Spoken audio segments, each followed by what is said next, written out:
Nesse vídeo vamos ver como foram as questões da prova da primeira fase da 13ª Olimpíada Brasileira de Biologia, e também ao longo da prova e ao final vou discutir brevemente o gabarito, né, alguns recursos foram impetrados em relação a algumas questões, e vamos discutir brevemente se as questões foram mantidas de forma, né, correta ou se elas deveriam ter sido anuladas. Bom, essa prova de 30 questões começa aqui com um textinho sobre o Instituto Butantan, o principal produtor de imunobiológicos do Brasil. Portanto, é um dos principais responsáveis, né, pela pesquisa e desenvolvimento, né, de, enfim, insumos ah, de saúde, né, de uma maneira geral, como, por exemplo, vacinas, soros e biofármacos para o uso humano. E a gente já podia, né, imaginar que viria alguma questão, né, trabalhando ali aquela diferença, né, entre soro e vacina. A gente sabe que soro é uma imunização passiva, é uma injeção, né, de anticorpos na pessoa para combater ali alguma ameaça imediata, enquanto que a vacina é uma imunização ativa. Ela vai estimular o organismo da pessoa a desenvolver a resposta imunológica, né, a produção de anticorpos, células de memória. O soro, então, tendo esse papel de remédio, né? Uma vez que você teve contato com um antígeno, você toma ali uma quantidade de. Você recebe, né, uma quantidade de anticorpos para combater aquela ameaça, enquanto que a vacina é uma profilaxia, é algo que você toma antes de um contato potencial com o antígeno, né? Para você já, quando você tiver contato com esse antígeno, você já ter ali células de memória, né? E conseguir ter uma resposta imunológica mais rápida. Então a questão 1 já trabalha isso, ó, marque a alternativa que contém uma situação onde poderia ser aplicada a soroterapia. E aqui a gente poderia pensar, né, no contato ali com um objeto de ferro, né, enferrujado, por conta ali do risco de contato com o tétano, né, a bactéria Clostridium tetani, que é ali a principal maneira como a pessoa desenvolve o tétano. Outras alternativas aqui, né, por exemplo, viagem para a área endêmica de febre amarela, a pessoa pode tomar uma vacina contra a febre amarela, que é causada por um vírus, né? Então você toma a vacina para a febre amarela e você pode ir então para essas áreas onde estão havendo ali casos de febre amarela, né, você poderia até ter contato com o vírus, mas você teria ali um quadro menos sintomático, né? Porque você já teria ali um preparo imunológico para lidar com o contato com esse vírus. Algo semelhante em relação à letra C, por exemplo, prevenção anti-HPV em meninas e também meninos, né, de 9 a 13 anos de idade.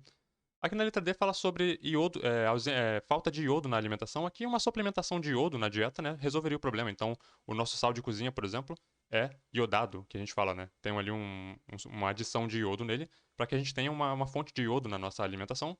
Letra E, baixa produção de hormônios. Aqui a gente poderia pensar aqui numa terapia hormonal, talvez uma reposição de hormônio, né, que possa estar ali embaixo na pessoa. Essa pessoa poderia, então, por exemplo, receber injeções de hormônio. E aí a gente poderia discutir a diferença, por exemplo, entre vacina e injeção, né? Será que toda vacina é uma injeção? Será que toda injeção é uma vacina? Nem toda injeção é uma vacina, e nem toda vacina é uma injeção. Algumas vacinas vão ser aplicadas por injeção.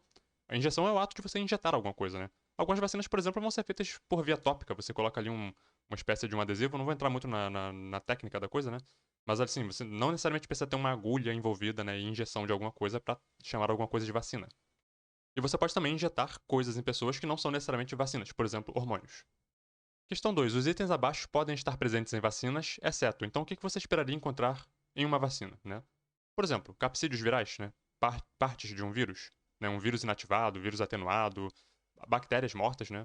Cápsulas bacterianas, sabe? Componentes de determinados patógenos, né?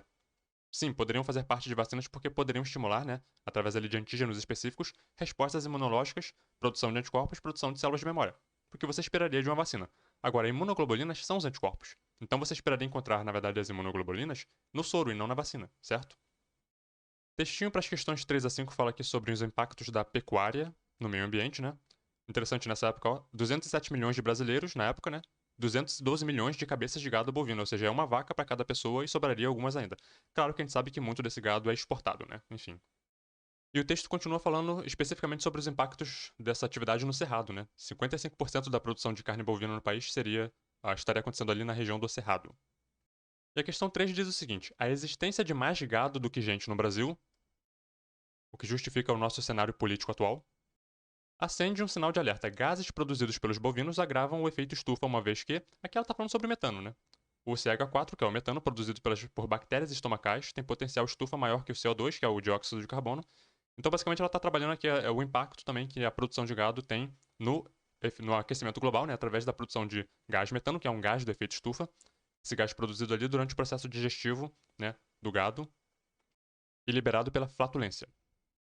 E quando a gente diz que o Cerrado e a Mata Atlântica são hotspots de biodiversidade, eu insisto, isso não é uma coisa boa, né? Aqui, ó, a devastação do Cerrado torna esse bioma um dos principais hotspots de biodiversidade.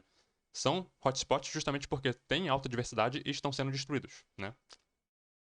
Pois bem, uma característica típica das plantas do cerrado é que a gente está pensando, né, dentre as alternativas que foram dadas, biomassa subterrânea de raízes e caules, que é uma característica da vegetação do cerrado, justamente uma adaptação para lidar, né, com o fogo natural, né, uma vez que o fogo sazonal é uma característica natural do cerrado.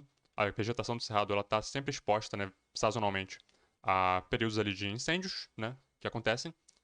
Enfim, então essa aqui seria uma adaptação, por exemplo, para lidar com esse tipo de catástrofe natural. Certamente também existe fogo antrópico, né, mas a gente tem que entender que no cerrado o fogo natural faz parte ali da dinâmica do ecossistema. E toda a vegetação e a fauna está adaptada até certo ponto a esse tipo de dinâmica. A questão 5 apresenta pra gente aqui uma teia alimentar contendo boi, capim, homem, gafanhoto e cabra. Aqui o capim seria o produtor, né, o vegetal. O boi, consumidor primário, o gafanhoto e cabra também consumidores primários. O homem aqui podendo ser consumidor primário e também secundário, né? Porque o homem pode comer capim, se quiser, mas ele também pode comer o boi, por exemplo, que comeu o capim, certo? Então, assim, você esperaria encontrar menor quantidade de energia disponível no homem, porque ele vai estar ali, né, como podendo ser o único ali que estaria como consumidor secundário, e mesmo que o homem esteja aqui como consumidor primário, comendo o capim, ele não vai ter um aproveitamento, né, da biomassa vegetal tão eficiente quanto a do boi, por exemplo, porque o boi tem associação com micro-organismos para lidar, né, para digerir a biomassa vegetal, né, a celulose, e o homem não tem isso. Então o homem comeria o capim, mas teria um aproveitamento menor do que, por exemplo, o boi. Para as questões 6 a 8 tem aqui um textinho falando sobre falcatruas que estavam sendo feitas na produção de carne aqui no Brasil, né? Então teve ali a Operação Carne Fraca da Polícia Federal, que justamente tentou, né, investigar essas falcatruas que estavam acontecendo. Vamos dar uma olhadinha no texto original, porque olhando lá o texto a gente já consegue discutir, né, as questões que vão vir abaixo. Bom, aparentemente estava sendo adicionado papelão, né, e uma substância cancerígena na carne, né, na carne processada que estava sendo produzida. E, enfim, assim, essa matéria aqui justamente vai falar um pouco sobre isso, os resultados da investigação, né, pela Polícia Federal. Então, teve a notícia, né, de que carne com papelão, vitamina C cancerígena na salsicha.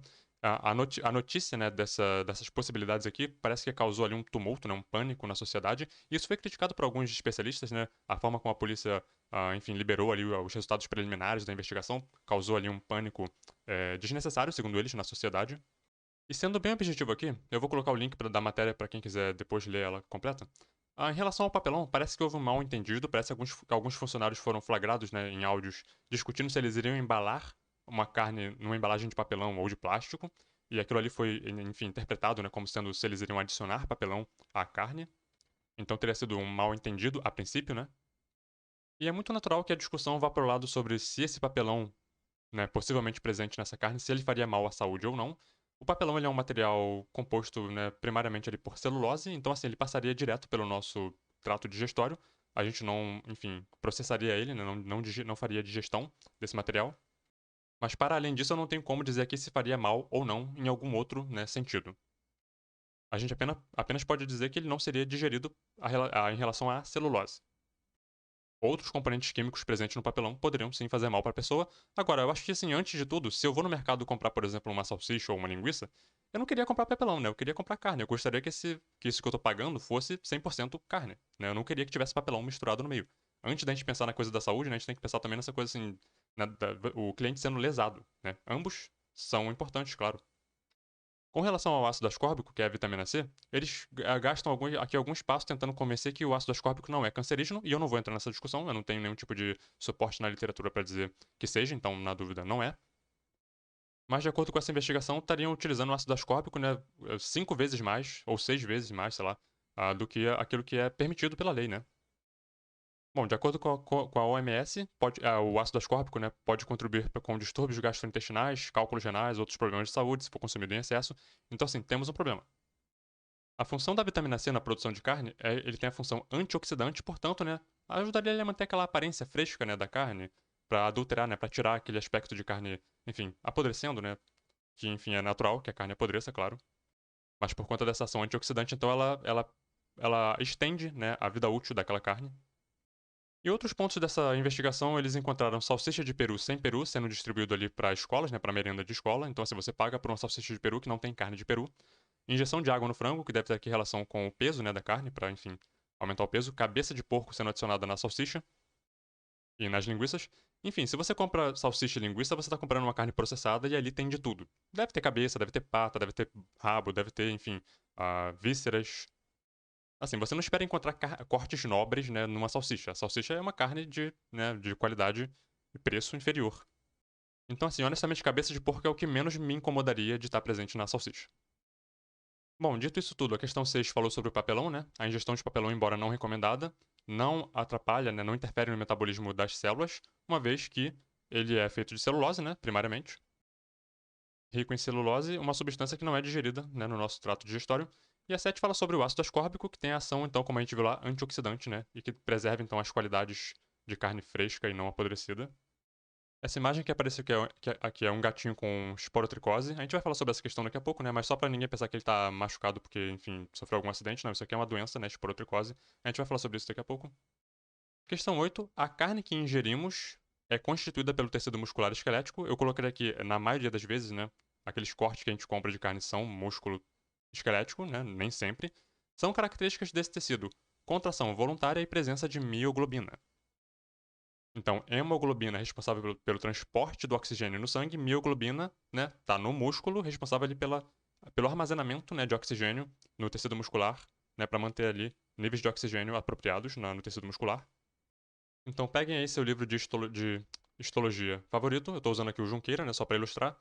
Procurem aí o capítulo sobre tecido muscular, né? E aqui ele vai falar sobre todos os tecidos musculares: tecido muscular esquelético, músculo cardíaco, músculo liso. Então, quando eu falei lá que, né, nem sempre a carne é músculo esquelético, algumas pessoas, por exemplo, comem coração de frango, né? Coração, enfim, é músculo cardíaco, não é músculo esquelético, né? Algumas pessoas vão comer ali, enfim, tripas, né? Outros órgãos ali, enfim, músculo liso, né? Não vai ser o músculo estriado esquelético. Por isso que a gente não pode generalizar. Embora a maioria dos cortes, picanha, alcatra, acém, filé mignon, contrafilé, esses são músculo esquelético estriado esquelético. E aqui no texto a gente vê alguns detalhes. Então, só, músculo estriado esquelético, contração rápida e vigorosa, controle voluntário. Músculo estriado cardíaco vai falar aqui sobre as contrações também sendo ali intensas, né? Mas aqui já vai ser uma contração involuntária, embora vigorosa e rítmica, mas involuntária. Você não controla o batimento do seu coração, né? Músculo liso, a gente vai pensar aqui agora numa contração mais lenta, né, mais suave e também involuntária. Então pensa aí no esôfago, né, os vasos sanguíneos, né, enfim, você não controla a abertura ou o fechamento, né, dessa musculatura, ou a contração dessa musculatura. Geralmente é o peristaltismo ali no esôfago, né, você não tem controle sobre isso.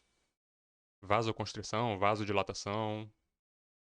A questão 9 vai falar sobre a reemergência de casos de febre amarela. Aqui ela está falando em áreas silvestres, então tem que prestar atenção nisso, né? A diferença entre o meio urbano, né, as áreas do meio urbano e a área silvestre, porque aqui a gente vai pensar em reservatórios e hospedeiros, certo, do vírus no meio silvestre. A febre amarela ela é causada por um vírus, certo? O vetor é um inseto, geralmente mosquitos ali no meio urbano a gente pensa muito no Aedes aegypti, mas no meio silvestre a gente pensa ali no hemagogos. Tem outros gêneros também que eu não lembro, vale a pena dar uma lidinha sobre isso. Então aqui a gente está pensando o seguinte: o vírus ele persiste no meio silvestre porque existe o inseto vetor e existem também reservatórios, animais que estão ali, que são picados pelo mosquito, né? Então assim, um mamífero, vamos colocar aqui, digamos, um morcego, sei lá, uma capivara, não sei. Tô falando de animais assim aleatórios.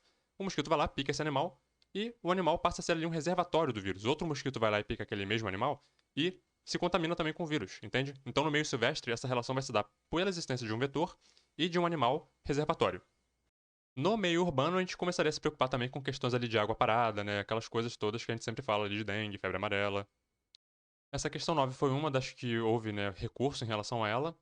E ao final, assim, eu vou mencionar, né? Lembra da questão 9 lá, dos mosquitos, da febre amarela? Certo? Guarda então que ela foi uma das questões e ao final, quando eu for discutir lá os gabaritos, eu não vou voltar nela, eu só vou mencionar. Aquela questão lá da febre amarela. Pra gente discutir se o gabarito foi mantido de forma, né, correta ou não. Eu, particularmente, eu acho que ela não deve ter sido anulada, mas depois a gente discute isso. Para as questões 10 a 12, tem aqui um textinho sobre genética. Bom, pesquisadores do Instituto Butantan descobrem fenômeno genético generalizado no desenvolvimento embrionário. Bom, enfim, a descoberta aconteceu ao acaso enquanto a equipe pesquisava um gene não codificador de proteína. Olha que interessante. Um gene que não codifica proteína. Qual seria a função desse gene, então? A gente sabe que o DNA tem áreas codificantes e áreas não codificantes, né? Que a gente até pensa assim, áreas intergênicas, né? Agora, um gene, né, que não codifica uma proteína, isso aqui é uma coisa muito interessante. Então, questão 10. Genes não codificadores de proteína, como descoberto, têm como produto de sua atividade. Bom, gabarito letra A, um RNA, mas seria esse RNA um RNA mensageiro, um RNA ribossomal, um RNA tradutor, transportador, melhor dizendo? E a resposta é nenhum deles. Os RNAs que estão sendo tratados lá na questão são esses aqui, ó, LNC-RNA. O que é isso? Tá aqui, ó. Ah, Long Non-Coding RNAs. RNAs longos não codificantes, né? Então, se coloca assim, LNCRNA. Então, assim, é um tipo de RNA novo, né? Pra gente conhecer, pra colocar aí no nosso repertório. E eles não têm uma função realmente de codificar proteínas, mas ele tem uma função importante regulatória, que lá no desenvolvimento embrionário, aparentemente é super importante, né? É um tema que pra mim também é novidade, eu não sei muito sobre isso, então, assim, é algo que eu mesmo vou ter que ler, né? Algo que tá na literatura, que a gente tem que se aprofundar um pouco, mas aparentemente eles têm então uma função regulatória e não de codificação de proteína. E quando a gente fala de regulação aqui, a gente está pensando, né, primariamente em regulação no nível de ativação e inativação de genes, né, que é uma das principais formas ali de regulação. E a questão 11 fala que sobre o processo de diferenciação celular depende de uma série de fatores que ocorrem em nível celular, exceto. Então, a diferenciação celular depende de condensação diferenciada do DNA? Sim, né? Tem tudo a ver com esse negócio que dá eucromatina e heterocromatina, né? Enfim, splicing alternativo? Sim, né? Genes ali que vão estar sofrendo ali um splicing, né, para determinar o ponto, né, crucial ali de tradução e poder determinar, né, especificamente uma proteína ou outra. Mudanças epigenéticas, sim, né, é bem genérico, mas está dentro desse universo, né, de regulação que pode ter ali no desenvolvimento das células, né, nesse período embrionário. E também depois, claro, células indiferenciadas. Agora, perda de genes ao longo do desenvolvimento, aqui a gente tem que tomar cuidado, né? Perda de genes, aqui a gente está interpretando isso aqui literalmente, perda de sequências de DNA no genoma. E todas as células do nosso corpo têm o mesmo genoma. Ou seja, o processo de diferenciação celular não implica em perda física, material de sequências de DNA, como eu estou interpretando aqui que essa alternativa estava querendo dizer, certo? Pode acontecer o quê? Silenciamento de um gene, né? Regulação, silenciamento, inativação de um gene. Aí você poderia interpretar isso como uma perda? Talvez, mas aí é uma questão, né, semântica. Eu estou interpretando aqui perda como perda literal. Literalmente uma sequência do DNA sendo tirada do DNA. Isso não acontece. E a evidência mais elegante disso seria que você consegue, por exemplo, pegar uma célula somática de um animal, por exemplo, uma ovelha, né? Colocar esse núcleo, né, esse DNA desse animal adulto, essa célula já diferenciada, uma célula epitelial, vamos colocar assim, e colocar num óvulo anucleado, e aquele óvulo vai se desenvolver num novo indivíduo, numa nova ovelha, por exemplo, né, que eu estou usando aqui como exemplo. Ou seja, uma célula já diferenciada de uma ovelha adulta pode, né, através da clonagem, colocando essa célula já diferenciada, o núcleo dela, o DNA, né, num óvulo anucleado, vai dar origem a um animal perfeito adulto. Ou seja, todo o DNA estava ali, tudo que ele precisava para desenvolver um animal adulto estava ali. Não houve perda de genes de DNA durante a diferenciação daquela célula. Vou colocar a leitura sobre isso na descrição porque é um tema realmente complexo. Eu estou tentando aqui fazer de forma resumida, mas sempre fica deficiente, né? E eu tô gastando um pouco de tempo nessa questão porque ela também houve recursos sobre ela e eu acho que a discussão ficou meio nessa coisa semântica aqui dessa palavra perda, né? Questão 12 vai falar sobre a próstata. O principal papel da secreção prostática na fisiologia reprodutiva é a alcalinização do sêmen. Essa aqui é a principal. Lembra que a questão está pedindo a principal, certo? Não está falando assim que a única função da próstata é alcalinizar. Não. A principal função da secreção prostática é alcalinizar o sêmen. Vai lá no Gitton Hall ou no livro de fisiologia que você usa aí. Capítulo 80 do Gitton Hall, por exemplo, funções reprodutivas e hormonais masculinas. Enfim, pausa o vídeo e dá uma lida nesse parágrafo aqui que eu tô marcando aqui. Função da próstata. Ó, a ênfase aqui no final, ó, quando ele fala justamente sobre a motilidade, né? Que esse aumento do pH, a alcalinização, né? Neutraliza a acidez dos outros líquidos presentes, né, no sêmen e aumenta ali a mobilidade do espermatozoide e, portanto, a própria fertilidade, né? A possibilidade, o potencial desse espermatozoide a efetivamente chegar ao óvulo. No caso, ao ovócito secundário, né? E uma vez que o espermatozoide chega lá, vira óvulo, enfim, né? E chegamos aqui então à questão do gatinho, né? E como eu disse, vai falar sobre esporotricose. Então a doença se chama esporotricose e é causada por um fungo que vive naturalmente no solo, Sporotrix, né? Uma espécie do gênero Sporotrix. Detalhe, pode ser transmitida entre animais, né? E também dos animais para o ser humano, né? Através ali de arranhadas, enfim. E a questão 13 pergunta: são características do grupo do agente etiológico da esporotricose, que é um fungo, certo? Então, glicogênio como substância de reserva. Capítulo 14 do Raven, Biologia Vegetal, vai falar sobre fungos. Vou enfatizar apenas uma partezinha aqui que fala sobre o glicogênio, né? Mas o capítulo ele fala sobre tudo, né? Aspectos ecológicos, biológicos dos fungos. Interessante a pessoa pegar esse capítulo aqui para dar uma lida, é bem completo. Então aqui o sumário, a importância dos fungos, a importância ecológica, a importância também, né, enfim, social de uma maneira geral, né? Os fungos, a penicilina, né? O primeiro antibiótico ali descoberto trabalhando-se com um fungo, né? O penicilino. Bom, características dos fungos, aqui é a questão mais biológica, né? As classificações, né? A taxonomia, microsporídeos, filomicrosporida, quitrídeos, um grupo polifilético, enfim, zigomicetos, enfim. Tá tudo aqui, tá? Leiam esse capítulo. Ó, fungos têm importância médica e econômica como pragas, patógenos, produtores de certas substâncias químicas úteis. Lembrem aí de Saccharomyces cerevisiae, né, na fermentação alcoólica. Finalmente, os fungos são heterótrofos que se nutrem por absorção. Aqui embaixo, o glicogênio é a principal polissacarídeo de armazenamento nos fungos, bem como nos animais e nas bactérias. Os lipídios desempenham uma importante função, então além do glicogênio tem também lipídios em alguns grupos, né? Mas a principal é o glicogênio, substância de reserva. Questões 14 e 15 tem aqui um textinho sobre anfíbios, especificamente os anuros, né? Sapos, pererecas e rãs. Vai falar um pouco sobre as diferenças, né? Enfim. 14. Diversos são os sites que apontam as diferenças entre sapos, pererecas e rãs. Pode-se afirmar que essas diferenças gabarito não existem biologicamente, uma vez que esses nomes vulgares não refletem grupos monofiléticos. E aqui nessa questão a gente tem que respirar fundo e, né, vamos lá. A questão falou sobre as diferenças, não falou sobre os grupos, certo? Então, pode-se afirmar que essas diferenças. O gabarito diz que as diferenças não existem biologicamente. Eu entendi o que a questão quis dizer. Ela quis trabalhar essa coisa, né, de que sapos, pererecas e rãs são grupos artificiais, assim como peixe, né, verme, são grupos artificiais utilizados apenas, né, de forma ali, enfim, popular, né, para falar sobre os animais. Então, assim, ok, taxonomicamente falando, não existe sapo, perereca e rã, todos eles são anuros, né, tem ali classes, né, dentro do grupo. Inclusive, existem brechas na literatura para você chamar tudo que é anuro de rã, mas aí já é uma outra discussão.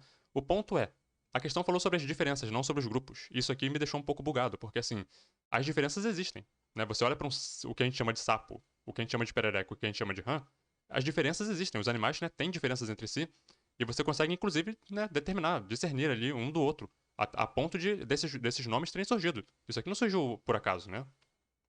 De modo que se alguém chegasse aqui e respondesse, por exemplo, essas diferenças são baseadas na história evolutiva de cada um, estaria errado?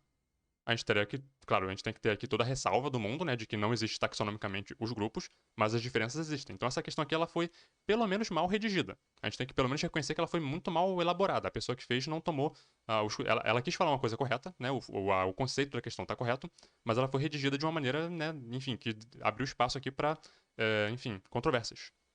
Portanto, o gabarito de letra E não dá para discordar, né, que do conceito geral, eu só diria que a questão foi mal redigida.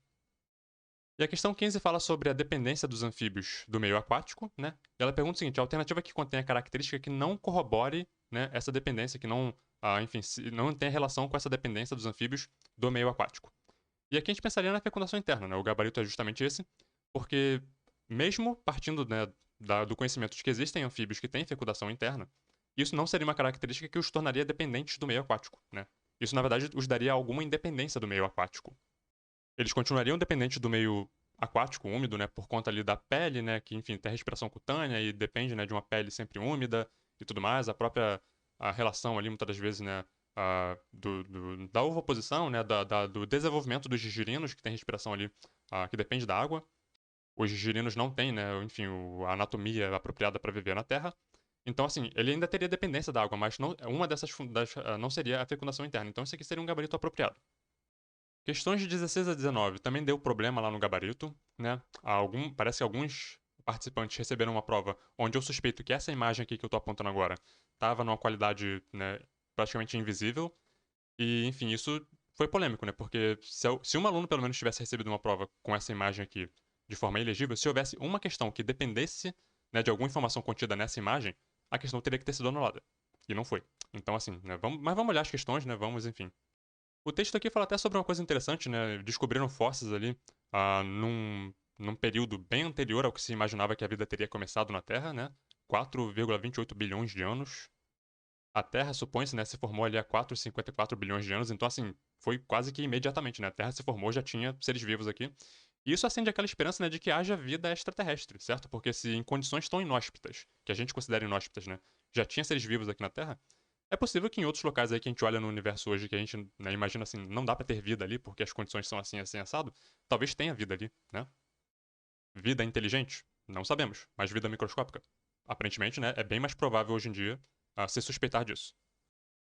E aí vem então essa linha do tempo aqui, que é um relógio, né, como se fosse 24 horas, e os principais eventos aqui evolutivos, né, que eles marcaram aqui. Vou enfatizar aqui o fato de que as plantas terrestres, né, surgem ali anteriormente aos primeiros anfíbios, que são os primeiros tetrápodes vertebrados, né, que conquistaram o ambiente terrestre. Então as plantas dominando o ambiente terrestre antes que os animais, certo? E o Homo sapiens surgindo aqui, né, no último segundo do dia, ali, né, no final da noite. Então, questão 16.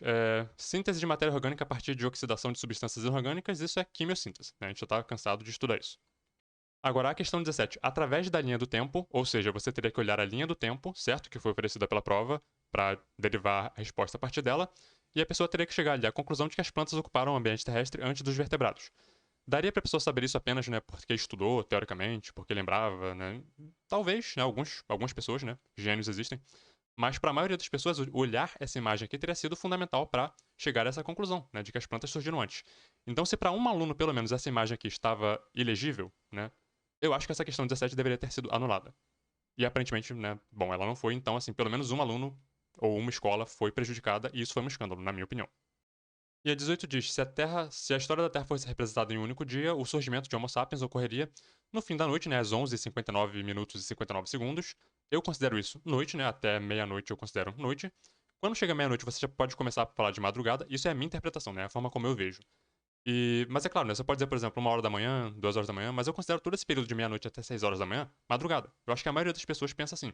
Portanto, o surgimento do Homo sapiens seria no final da noite, certo?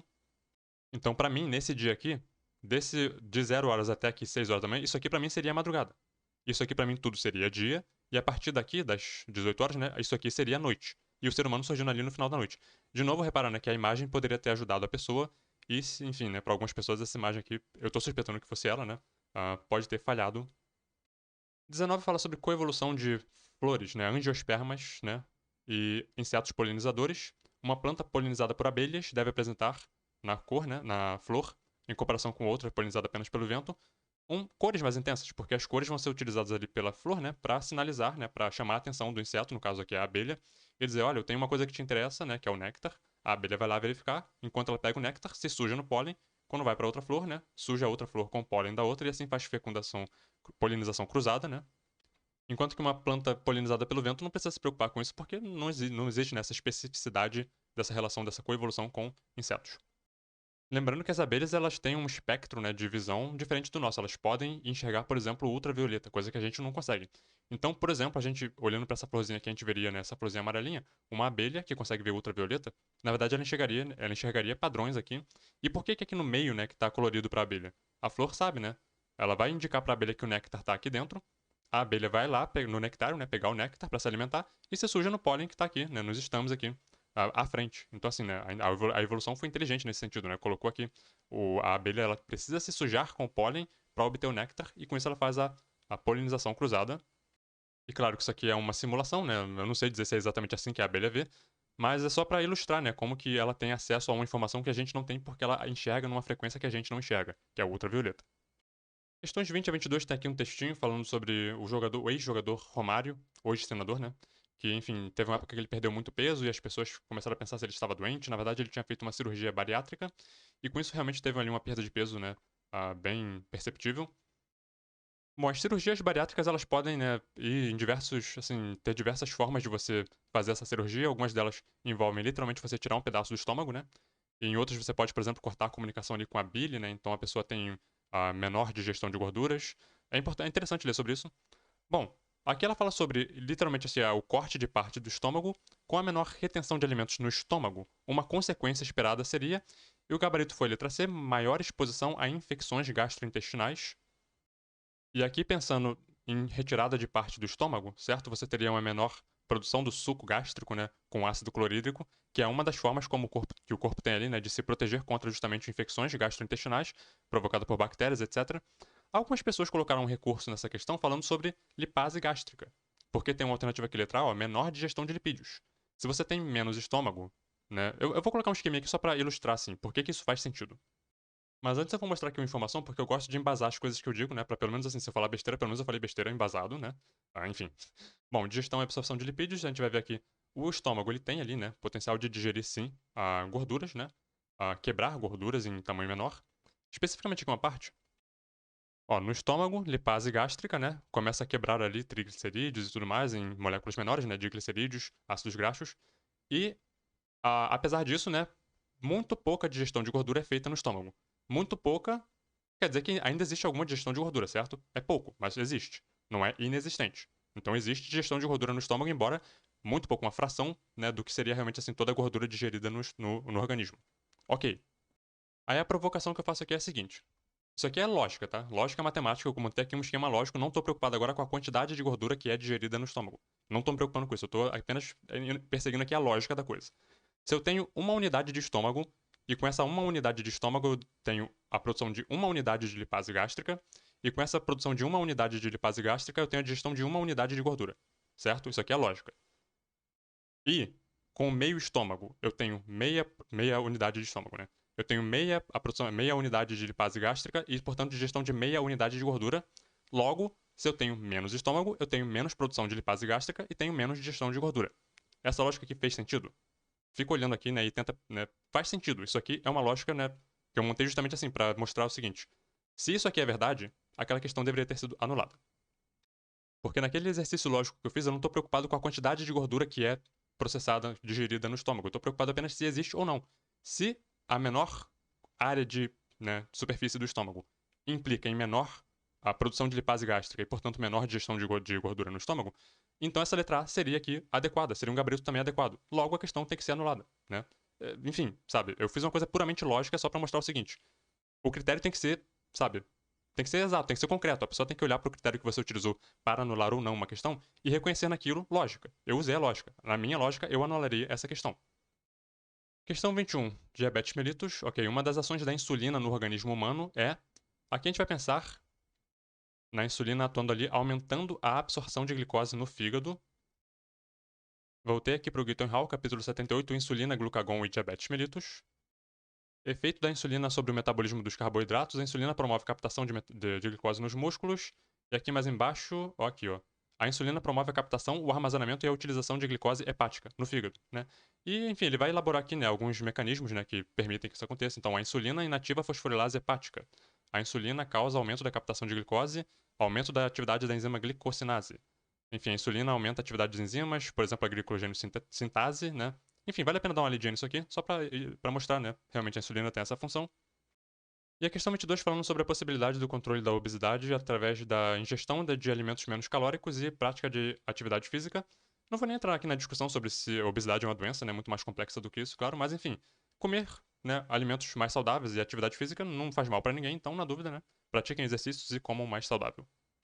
Textinho para as questões 23 a 25. Japonês leva Nobel de Medicina por pesquisa sobre, atenção, reciclagem da célula. E aí vem a questão 23 e testa se você leu o texto ou não, né? Os trabalhos do japonês indicam mecanismos importantes sobre o controle da autofagia. A alternativa abaixo que indica um exemplo desse processo é a reciclagem de organelas antigas. Então, assim, a palavra reciclagem, né, tava lá, e aqui aparece de novo.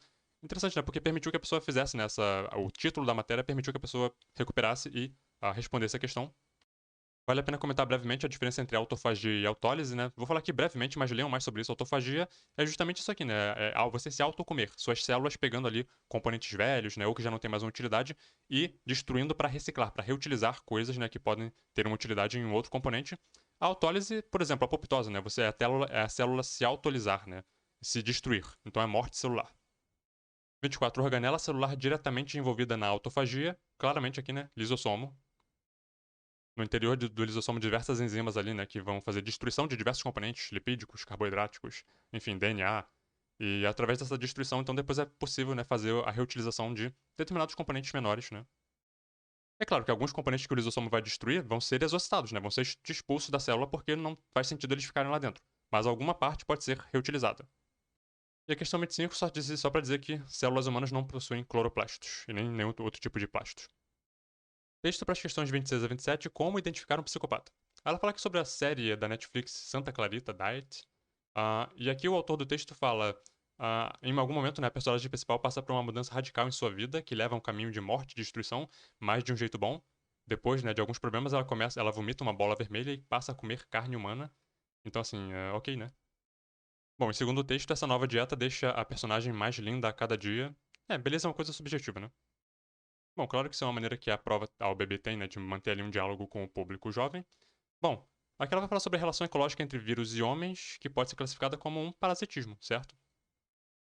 E a 27 vai falar sobre como que alguns patógenos, como por exemplo alguns vírus que conseguem provocar mudanças comportamentais no hospedeiro, e qual seria um benefício que isso traria para o vírus, né? No caso do vírus da raiva, por exemplo, que o animal fica mais agressivo, né, fica mais propenso a morder enfim, qualquer coisa que passe perto dele, o vírus está ali, de certa forma, aumentando a chance de ser transmitido a um novo hospedeiro, né? Então, quando um cachorro com raiva morde uma pessoa ou um outro cachorro, ele transmite a raiva para aquele animal. Por isso que é importante vacinar os animais, né, contra a raiva, para, enfim, diminuir, né, essa possibilidade de encontros entre animais infectados e cuidado com o morcego.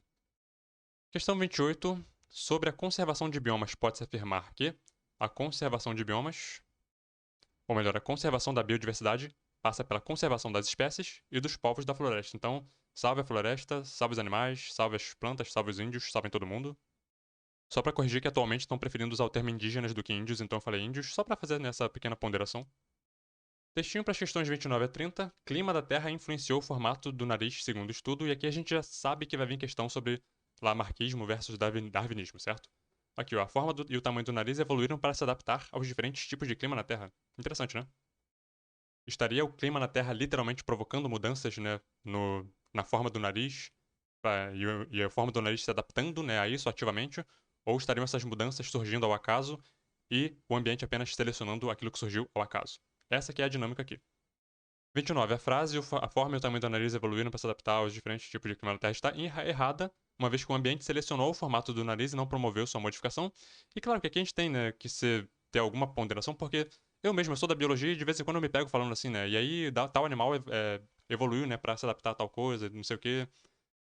Existe muita pegadinha em cima disso aqui, sabe? Se você tá conversando com pessoas que entendem a teoria e que sabem, né, essa frase aqui, ela estaria, ok, você poderia dizer isso aqui, né? Você sabe que o público com quem você está falando vai entender o que você quis dizer. Não é incomum ver, inclusive, biólogos falando coisas assim. Agora, quando você vai se comunicar com pessoas que não são da área, é importante que você tome todas as precauções do mundo para deixar bem claro que o ambiente não provoca mudanças, ele seleciona mudanças que surgem por motivos genéticos, né? As mutações e etc, certo? Então, a mutação surge, provoca uma mudança no fenótipo, o ambiente seleciona aquilo se funciona mais ou menos. E a questão seleção natural. E claro que tem outras forças evolutivas também, né? Tem a deriva e tudo mais. A gente tem sempre que manter tudo isso, né? E a questão é essa: você está se comunicando com pessoas que são da área. Você pode tomar, você pode falar de uma maneira mais relaxada às vezes. Está se comunicando com pessoas que não são da área. Tome todos os cuidados do mundo para não deixar, né, espaço para interpretações. E a questão 30, o ambiente é fundamental, né? Ninguém aqui quer demonizar o ambiente, sabe? O ambiente ele tem a função dele. O ponto é a forma como você interpreta a ação do ambiente, né?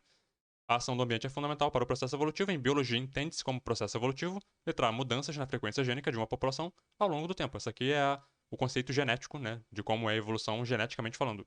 Surge ali nos trabalhos de genética de populações, né? Você começa a entender cada população como um pool gênico, certo? Uma quantidade ali de determinados genótipos que vão flutuando, né, para, enfim. E essa flutuação pode se dar, né, por força de seleção, como também por força de deriva, que é o acaso. Enfim, e agora aquela breve discussão que eu falei que ia fazer sobre o gabarito, claro, eu vou pontuar aqui, né, eles próprios chamaram a atenção, né, de que o trabalho das pessoas que estão aqui atuando, né, na elaboração da prova e tudo mais é um trabalho voluntário. Eu acho, assim, que você tem que ter ali um controle de qualidade, certo? Uma prova, né, que pretende, né, ser aqui uma iniciativa acadêmica, é o primeiro contato que muitos jovens vão ter com a ciência.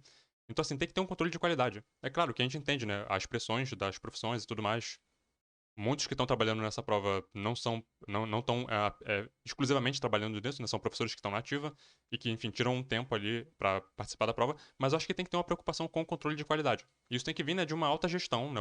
Enfim, o Instituto Butantan, que empresta aí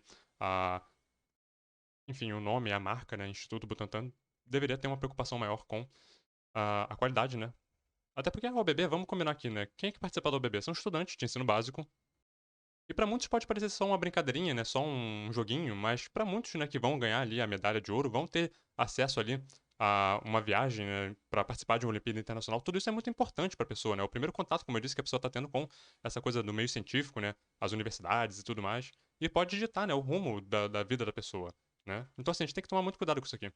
Na questão 9, né? Olha só, reconhecemos que o reservatório da febre amarela sempre existiram. Eu não sei qual foi o recurso que foi impetrado, né? Eles não colocam pra gente assim o que foi dito, eles apenas colocam a resposta. Essa 9, particularmente, eu falei lá, né? Eu acho que ela não deve ter sido anulada mesmo. Porque, enfim, ela falou, a questão tava bem clara lá, meio silvestre, certo? E, enfim, acho que basicamente foi isso mesmo. A questão 11, entendemos que a perda de genes, aquela, né, da perda de genes, né, que eu falei, que, enfim, perda de genes literal física não acontece. O genoma vai ser sempre o mesmo, independente do nível de diferenciação celular. Eles colocam aqui, entendemos que a perda de genes pode ocorrer na diferenciação de algumas células, porém todas as outras alternativas mostram-se muito mais abrangentes. Eu acho assim, eles sempre dão umas respostas meio assim, muito resumidas, né? Que acaba ficando uma coisa que continua meio dúbia, né? Eles reconheceram que perda de genes, mas não entraram, né, na discussão sobre, né, mais técnica ali, sobre como que as células mantêm o genoma, né? E a perda de genes, talvez ali pela inativação. Não sei, eu acho que eles poderiam ter entrado um pouco mais profundo nessa discussão. A 14, sobre sapos, pererecas e rãs. Eles aqui se limitaram apenas a dizer que eles enfatizaram, né, voltaram àquela coisa dos grupos monofiléticos, né, não são grupos naturais, são grupos artificiais. E, de novo, eu não acho que esse tenha sido o problema da questão. O problema da questão é que ela falava sobre as diferenças. E as diferenças entre esses grupos, ainda que artificiais, existem, né, as diferenças. Os grupos não existem, mas as diferenças existem. Se você olhar lá na questão, a questão estava falando sobre as diferenças e não sobre os grupos. Por isso, abriu espaço para interpretações. Eu não acho que eles resolveram o problema com essa resposta aqui que eles deram. Mesma coisa a 15. Embora alguns anfíbios possuam fecundação interna, a característica predominante da classe é a fecundação externa. De novo, eles poderiam ter falado, né, sobre como que a fecundação interna, na verdade, não aumenta enfim, a dependência do meio aquático, mas muito pelo contrário, né, até mesmo dá a eles alguma certa independência do meio aquático, embora, né, por conta do desenvolvimento da larva, a respiração cutânea, né, sabe, poderia ter entrado nessas discussões, mas se limitaram a dar uma frase aqui completamente resumida e genérica que, na minha opinião, não resolve o problema. Mas o maior escândalo foi essa aqui, né? Essa sequência de questões de 16 a 19, onde eles reconhecem que houve um problema pontual, né, num bloco ali de provas, mas eles colocam o seguinte: mas como foi um problema pontual, não compreendo, não comprometendo suas respostas na vasta maioria das escolas.